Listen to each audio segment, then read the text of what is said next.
उद्धव सेनेचे पक्षप्रमुख उद्धव ठाकरे यांनी शिवसेना प्रमुख बाळासाहेब ठाकरे यांच्या पार्थिवाचा 2 दिवस छळ केल्याचा आरोप शिंदे सेनेचे नेते रामदास कदम यांनी शुक्रवारी पत्रकार परिषदेत केला. हे खरे की खोटे हे कळवण्यासाठी उद्धव यांची नार्को टेस्ट करा अशी मागणीही त्यांनी केली. कदमांच्या आरोपामुळे उद्धव सेनेचे नेते आक्रमक झाले आहेत.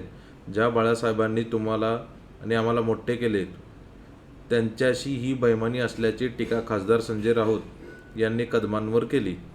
शिंदे सेनेच्या मेळाव्यात कदम यांनी बाळासाहेब ठाकरे यांच्या मृत्यूविषयी केलेल्या वक्तव्याने राज्यातील वातावरण ढवळून निघाले आहे. अशातच त्यांनी पत्रकार परिषदेतून जे बोलले त्यावर ठाम असून ते बदलणार नाहीत. त्यावेळच्या डॉक्टरांना विचारा, सगळा विषय संपेल. बाळासाहेब दैवत असून त्यांच्या पायाचे ठसे घेण्यास सांगितले असता उद्धव यांनी हाताचे ठसे घेतल्याचे सांगितले. त्याचा उपयोग त्यांनी कशासाठी केला आहे हे जनतेला कळल्यास उद्धव ठाकरे काय आहेत ते महाराष्ट्राला कळेल, असा सूचक इशारा देखील त्यांनी दिला आहे.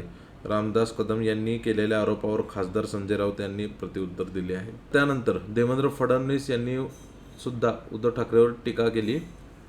मी आव्हान दिले होते की उद्धव ठाकरे यांच्या दसरा मेळाव्याच्या भाषणात विकासाचा एकतरी मुद्दा दाखवा आणि 1,000 रुपये मिळवा.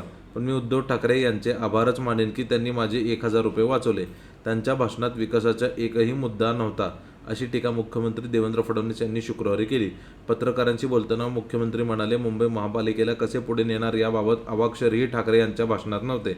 खासदार सुप्रिया सुळे यांच्या टीकेला प्रत्युत्तर देताना मुख्यमंत्री म्हणाले, आम्ही राजकारण बाजूलाच ठेवले आहे. त्यांनीही बाजूला ठेवावे, कारण त्यांनी अतिवृष्टीनंतर राजकारण सुरू केले.